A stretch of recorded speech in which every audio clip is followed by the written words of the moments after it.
Motion capture. Motion capture, also known as mocap, is a form of animation that has been used in many different forms of media, from filmmaking to video games. People with a brief knowledge of mocap will know that it is recorded in a big studio with all the fancy full body suits and cameras all around them. What I'm going to show you is how you can do all that with a lot less.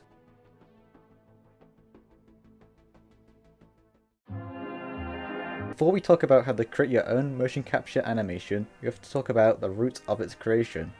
Motion capture dates back to the early 1900s, back before it was even called mocap. Animators had come up with a technique called rotoscoping. This would have your actor act out in front of a camera, which then an animator would draw over the frame, getting a unique and smooth animation from it. With time moving on and technology advancing, animators were then able to create new technology in the animating world. By the 1950s, an animator by the name of Lee Harrison III was in the making of creating the first ever mocap suit, which you see more modern ones being used today. This suit was able to record and turn it into a rough animation. Over time, animators have improved these suits and have created suits that are more commonly recognized today. With these suits, people have been able to create fully computer-generated characters such as the Na'vi in the Avatar films to Thanos from the Marvel franchise. Within the advancements of technology, the cameraman is able to see a rough animation of a CGI character in real time, tracking the actor's movements. With all this technology being made, a lot of movies and video games have been created from it. In the footage you can see everything going on behind the scenes when it comes to creating a motion captured product. In these videos you can see props being used as a reference when creating the animation. You can also see that they have created a very stripped down version of what the scene will look like finalized.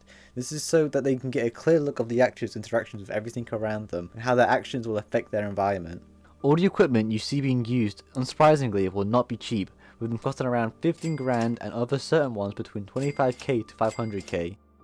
Hey yo, how does motion capture work? First you gotta put on a high-tech suit with these orange sensors that track what your body's doing. Then you put on these gloves to track what your fingers are doing, calibrate with a T-pose, and now I'm Thanos. And now I'm Catwoman. And now I'm Barack Obama. Now I'm a bank robber that looks like Barack Obama. And now I have a gun. And now I have 2 guns. And now I can shoot these guns. And now these guns are fully automatic. Pretty cool, right? None of this shit makes sense, and that's the best part. Notice how my facial expressions aren't recorded because facial mocap is a whole other thing where you gotta draw dots on your face, but I don't do that shit because all I need is my fingers and my body for my sick-ass dance moves. You can always animate the face in post anyways, like Girl Scout cookies. All this can be yours for the low price of $31,000. Not at all kidding, these gloves alone are 5 grand. Who would be dumb enough to buy that? Me.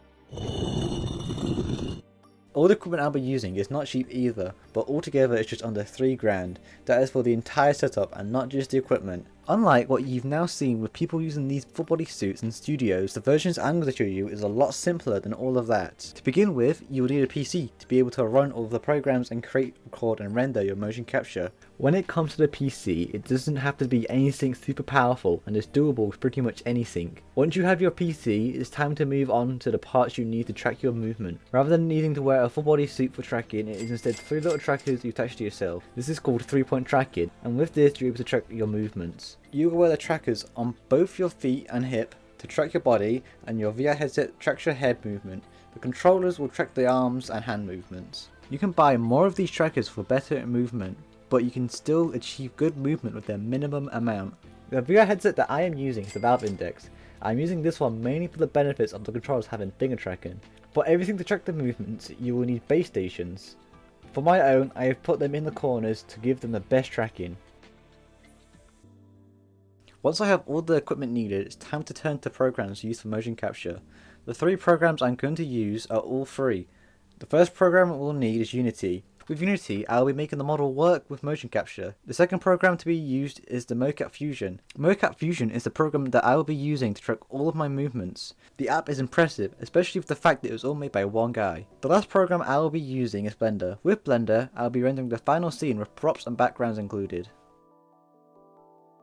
Once we've got all the equipment, it's time to set it all up. Now, I don't have a big studio room or anything like that, but I am still able to motion capture everything despite the limitations. Since I don't have to wear a full body suit, I'm able to wear whatever I like. With my equipment ready, I can now make sure the model I am using is ready to be used in the mocap program. Luckily, with the model I am using, it is already made, and all I have to do is use the SDK and it will check the rig and make sure it is compatible with the program. Then I have to add the viewpoint from where my head will be. Once the model is ready, I'll export it into a file to be put into the mocap program.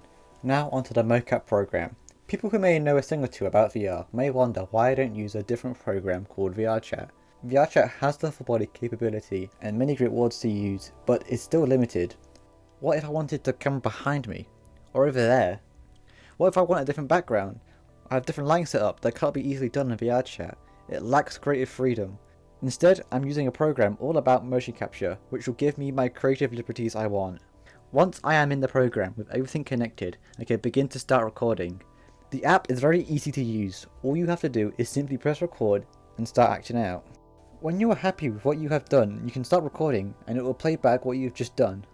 Once done, I can then export it and move on to the next and final program in this process. The final program is Blender.